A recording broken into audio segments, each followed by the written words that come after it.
بسم اللہ الرحمن الرحیم۔ السلام علیکم۔ ہمارے یوٹیوب چینل خانقاہ قادریہ عبدالیہ پر آپ کا استقبال ہے۔ اگر آپ اس چینل پر نئے ہیں تو برائے مہربانی ہمارا چینل سبسکرائب کریں اور بیل آئیکن دبائیں تاکہ ہماری ریگولر ویڈیوز آپ تک پہنچتی رہیں اور آپ کے علم میں اضافہ ہوتا رہے۔ السلام علیکم ورحمۃ اللہ تعالی وبرکاتہ۔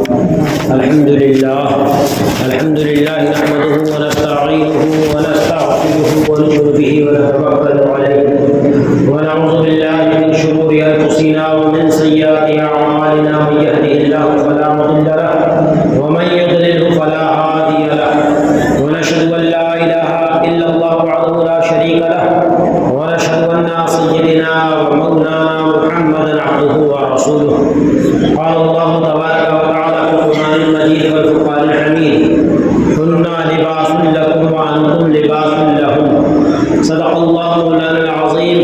وبلغنا رسوله النبي الأمين المعين المكين الكريم، ونحن على ذلك لمن الشاهدين والشاكرين والحمد لله رب العالمين۔ محترم حاضرین و سامعین، آج کے اس مبارک دن جمعۃ المبارکہ میں آقا کریم صلی اللہ تعالی علیہ وسلم کی بارگاہ میں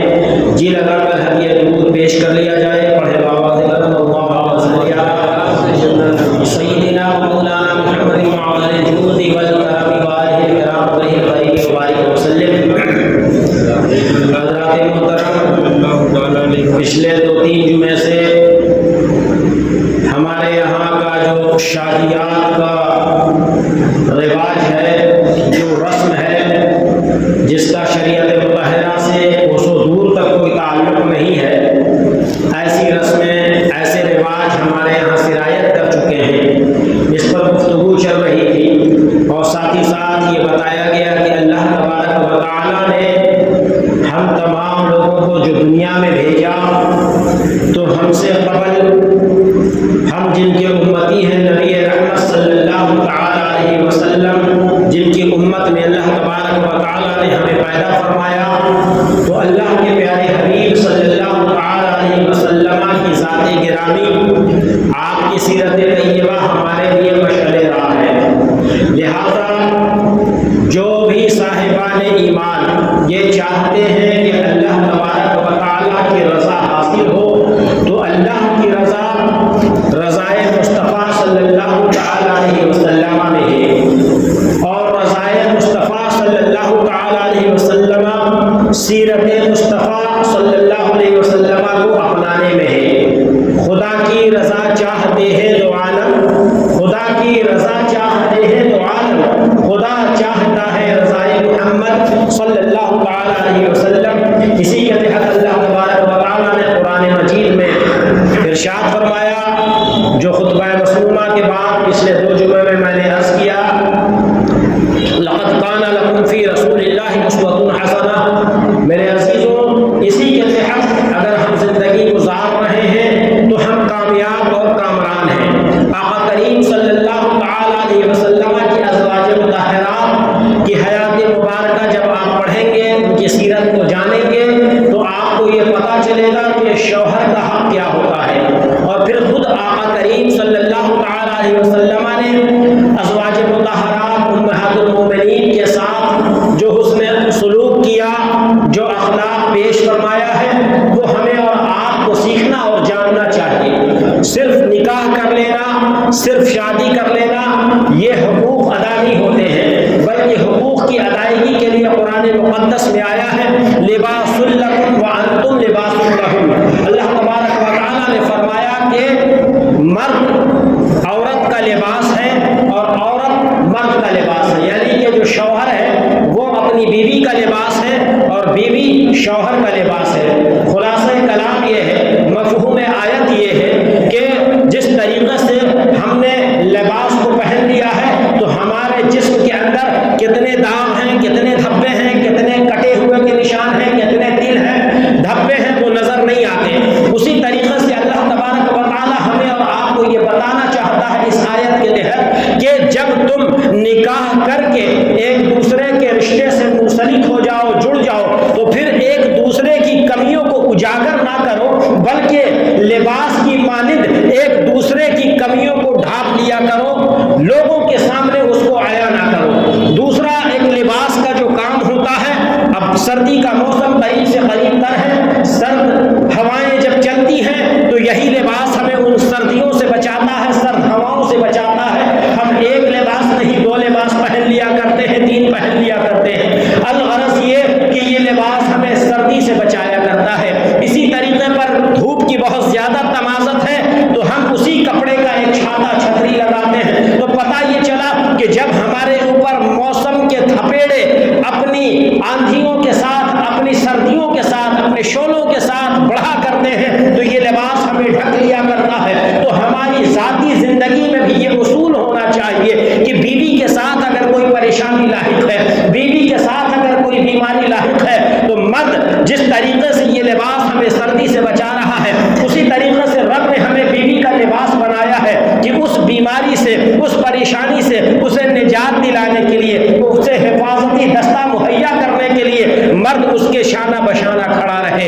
اور اگر خدا نخواستہ شوہر کے ساتھ کوئی پریشانی لاحق ہوتی ہے، شوہر بیمار ہو جاتا ہے، ایکسیڈنٹ ہو جاتا ہے، تو اس کی خدمت کے لیے، اس کو پریشانیوں سے بچانے کے لیے اس کی بیوی ہمہ وقت اس کے ساتھ کھڑی رہے۔ عزیزان ملت اسلامیہ، بڑا ہی المیہ ہے ہمارے سماج میں کہ ہم نے آج ذرا ذرا سی باتوں کو، ایک تو ہم نے بے جا بے رہ روی اختیار کر کے بے جا خرچے کو بڑھایا ہوا ہے۔ کئی لاکھ روپے لگانے کے بعد جب شادیاں ہوتی ہیں تو آپ اپنے علاقے کا جب محاسبہ کریں گے، جب ریڈ کریں گے تو دیکھیں گے کہ کئی گھروں میں خوشحالیاں نہیں ہیں، بیوی مرد سے خوش نہیں ہے، مرد اپنی بیوی سے خوش نہیں ہے، لوگ ایک دوسرے کا شکوہ کرتے ہوئے نظر آتے ہیں۔ میرے عزیزوں، رب تبارک و تعالیٰ نے تو ہمیں ایک دوسرے کا لباس بنا کر اس جگہ پر شادی کے رشتے میں جوڑ دیا ہے، لیکن ہم نے اس لباس کو لباس نہ سمجھ کر بلکہ اس لباس کو اتار پھینکا ہوا ہے۔ میرے عزیزوں، دوسرے مقام پر یہ حکم آتا ہے قرآن مقدس میں کہ اپنی بیویوں کو پردے کا حکم دو۔ اللہ تبارک و تعالیٰ نے قرآن میں فرمایا بیویوں کو پردے کا حکم دینے کے لیے، لیکن آج کیا ہو رہا ہے؟ آج ہم اپنے دوستوں کے یہاں، اپنے دور کے رشتہ داروں کے یہاں اس طریقے سے بنا پردے کے لے کر حاضر ہوتے ہیں۔ میرے عزیزوں، دوستی مرد کی ہے، مرد تک رہے، عورت کی جان پہچان ہے، عورت ہی تک رہے، لیکن ایک دوسرے دوستوں کے یہاں ملنا جلنا یہ ہمارا مذہب اس کی اجازت نہیں دیتا ہے، ہمیں اس کی آزادی نہیں ملی ہے۔ عورتیں عورتوں کے ساتھ اٹھنے بیٹھنے کا رواج رکھیں، مرد مرد کے ساتھ اٹھنے بیٹھنے کا رواج رکھیں، لیکن ہمارے یہاں ماڈرنائزیشن کے نام پر لوگ ایک دوسرے سے بالکل بے پردہ ہو کر مل رہے ہیں، سر پر آنچل بھی نہیں ہے، نقاب تو دور کی بات ہے، ایک ساتھ ریسٹورنٹ میں کھانا کھایا جا رہا ہے۔ میرے عزیزوں، اللہ تبارک و تعالیٰ نے جو قرآن مقدس میں بے پردگی کا حکم عنایت فرمایا ہے، یعنی جس کے سامنے بلا حجاب بلا نقاب جا سکتے ہیں، وہ آپ کا سگا بھائی ہے، اپنا باپ ہے، اپنے نانا اور دادا ہیں، اپنے سگے ماموں اور چچا ہیں،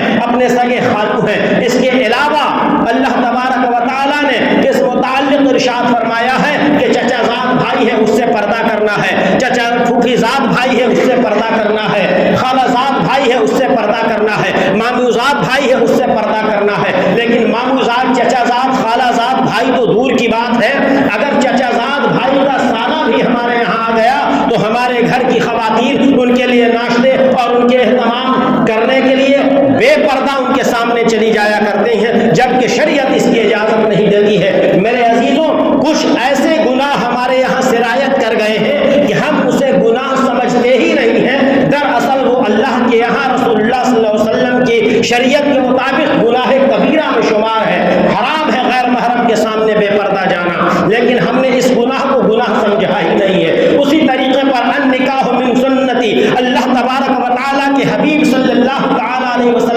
کی سنت ہے نکاح کرنا۔ اس ایک سنت کو ادا کرنے کے لیے ہمارے یہاں معاشرے میں شادیات کا سلسلہ جاری ہے۔ آپ دیکھ رہے ہوں گے کہ کس قدر بے پردگی کا اہتمام ہوتا ہے۔ حد تو یہ ہے کہ جو نقاب پہننے والی خواتین اور دوشیزائیں لڑکیاں ہیں وہ بھی اس شادی کی رات میں نقاب اتار دیا کرتی ہیں تاکہ ان کے گلے کا ہار بآسانی لوگوں کو دکھ سکے، ان کا قیمتی لباس لوگوں کو بآسانی دکھ سکے۔ میرے عزیزوں، اللہ تبارک و تعالیٰ نے ہمیں اس کے لیے فراوانیاں نہیں عطا کی ہے کہ ہم بے جا طور پر ناجائز طریقے سے اپنے لباس کی نمائشیں کریں، اپنے حسن کی نمائشیں کریں۔ میرے عزیزوں، رب تبارک و تعالیٰ نے دکھاوے کو قطعی طور پر ناپسند فرمایا ہے۔ یہ ناجائز عمل ہے، حرام عمل ہے، اس سے بچنے کی ضرورت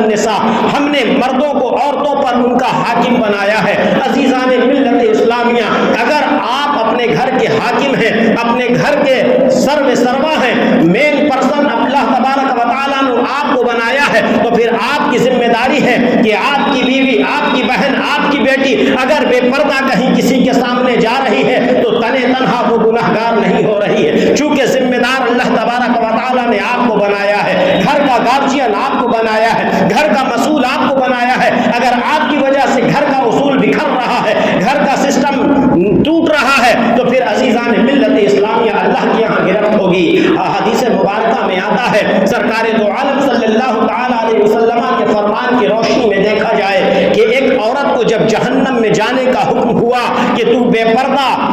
سڑکوں پر نکلا کرتی تھی، اس کے جرم میں تجھے جہنم میں ڈالا جاتا ہے۔ میرے عزیزوں، ایسی بہت ساری روایتیں ہیں کہ ہم نے بیوی اور بچوں کے لیے ناجائز طریقے سے، حرام طریقے سے پیسے لا کر انہیں کھلایا اور پلایا اور پہنایا، لیکن حدیث کو پڑھیں گے جب آپ تو پتہ چلے گا کل کو یہی بیوی اور بچے اپنا دامن جھاڑتے ہوئے نظر آئیں گے اور کہیں گے کہ مجھے کیا، ہمارے تو گارجین یہ تھے، ہمارے تو شوہر یہ تھے، ہمارے تو باپ یہ تھے، یہ کہاں سے لائے، کیسا لائے یہ جانے، مجھے تو کھانے کو مل رہا تھا، مجھے کھانے سے مطلب تھا۔ میرے عزیزوں، آج ہم بیوی اور بچوں کے لیے اگر حرام طریقے سے اکٹھا کر رہے ہیں تو پھر کل قیامت کے دن گرفت بھی ہماری ہی ہوگی۔ اگر آج ہم نے ماڈرنائزیشن کے نام پر بیوی اور بچے کو بے پردہ اگر نکالا ہے تو پھر کل قیامت کے دن یہی عورت جسے جہنم میں جانے کا حکم ہوگا تو وہ کہے گی کہ مولا اس کی قصوروار میں تنے تنہا نہیں ہوں، چونکہ آپ تمام لوگوں نے یہ سنا ہوا ہوگا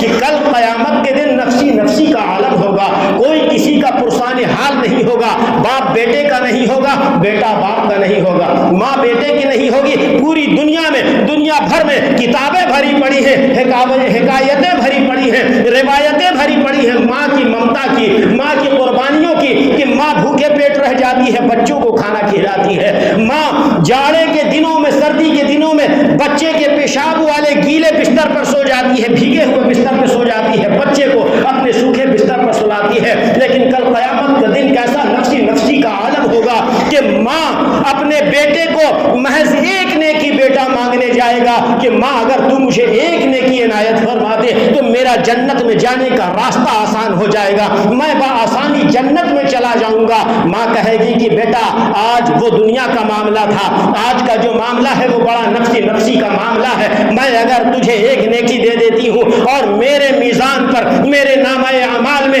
اگر ایک نیکی گھٹ جائے گی تو میں کہاں کس سے مانگنے جاؤں گی، بیٹا آج میں تجھے کوئی نیکی نہیں دے سکتی۔ میرے عزیزوں، اس نفسی نفسی کے عالم میں وہی عورت جس کو ہم نے آج ماڈرنائزیشن کے نام پر بے پردہ نکلنے کے لیے کھلی اجازت دیا ہوا ہے، بیوی اور بیٹیوں کو بے پردہ گھما رہے ہیں، کل وہی عورت کو جب قیامت کے دن جہنم میں جانے کا حکم ہوگا، حدیث رسول سے پتہ چلتا ہے، وہ کہے گی رب تبارک و تعالی میں اس کی اکیلی تنہا گنہگار نہیں ہوں، مولا میرے ساتھ، میرے باپ کے سامنے میں پلی اور بڑھی جوان ہوئی، میرے باپ نے کبھی مجھے بے پردگی پر روکا اور ٹوکا نہیں، میرے باپ نے میری پرورش کے وقت ہی اگر مجھے پردے کا حکم دے دیا ہوتا، بنا پردے کے مجھے گھر سے باہر جانے پر پنشمنٹ دیتی ہوتی، سزا دیتی ہوتی تو میں بے پردہ نہیں نکلتی۔ میرے مولا میں اس کی تنہا گنہگار نہیں ہوں، میرے باپ بھی اس کے ساتھ شامل ہیں۔ اور پھر آگے بڑھ کر وہ کہے گی کہ مولا میرے باپ کے ساتھ ساتھ میں ہی تنہا گنہگار نہیں ہوں، میرا بھائی بھی تو جوان تھا، مجھ سے بڑا تھا، وہ سمجھدار تھا،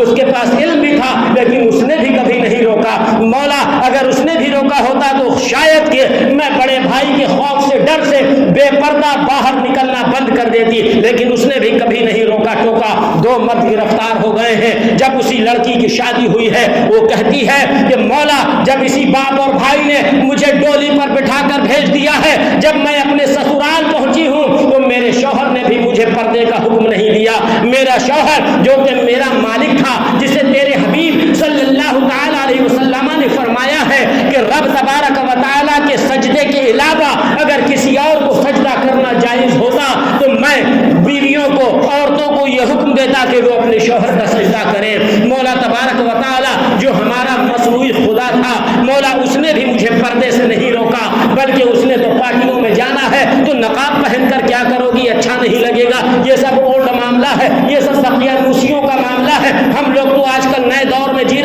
اس نے بھی مجھے پردے کا حکم نہیں دیا، اور میرے مولا میری یہی عادت بنی رہی، میرا بیٹا بھی جوان ہو گیا، بیٹے کے پاس بھی علم تھا، میں نے اور میرے شوہر نے مل جل کر اسے پڑھایا تھا، لیکن بیٹے نے بھی کبھی اس پر سختی نہیں کی۔ میرے عزیزوں، تو یہ پتا چلا، یہ حدیث سے پتا چلا کہ صرف باپ گنہگار نہیں ہے اگر اس کی بیٹی بے پردہ جا رہی ہے، بھائی بھی گنہگار ہے اگر اس کی بہن بے پردہ جا رہی ہے، شوہر بھی گنہگار ہے اگر اس کی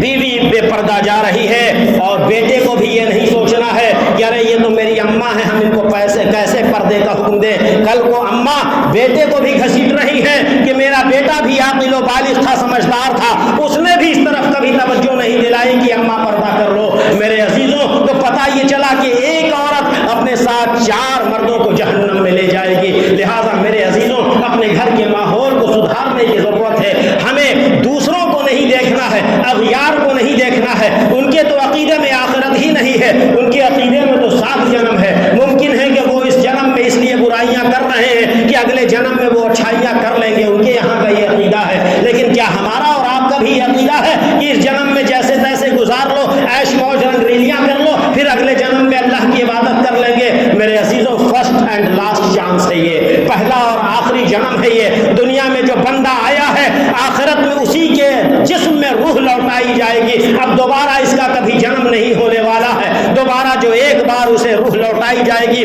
قبر کے سوال و جواب کے لیے، اس کے بعد پھر قیامت کے دن اٹھائے جاؤ گے۔ میرے عزیزوں، تو یہی آخری موقع ہے، اپنے آپ کو بھی سدھار لیا جائے، اپنے گھر والوں کی بھی اصلاح کر لیا جائے، اور اپنی آخرت کو سنوار لیا جائے۔ میرے عزیزوں، ساتھ ہی ساتھ آپ سے یہ گزارش ہے کہ یہ جو ہم نے ایک سسٹم بنا لیا ہے کہ امام صاحب کی تقریر لمبی چلتی ہے، لہٰذا ہم چلیں گے 2 بجے چلیں گے، ہمیں نماز مل ہی جائے گی۔ نماز کا اصل وقت جو ہے وہ 1:45 بجے ہے، آپ حضرات یاد رکھیں۔ 1:45 پر دوسری اذان ثانی کا وقت ہے۔ یہ بس اس لیے ہے کہ پورے ہفتے آپ حضرات مصروف رہا کرتے ہیں، کاروباری ٹینشن ہے، جو نوکری پیشہ ہیں ان کو نوکری کی ٹینشن ہے، اس کے بعد گھر لوٹے تو آپ کو خانے داری کی ٹینشن ہے، رشتہ دار اور محلے داری کی ٹینشن ہے۔ اس وجہ سے یہ سسٹم بنایا گیا ہے کہ کم از کم 10 منٹ آپ دین کی باتیں سیکھ کر اپنی دنیا کو بھی سنوار لیجئے اور آخرت کو بھی سنوار لیجئے۔ لیکن اس 10 منٹ کے لیے آپ کے پاس اس 10 منٹ کو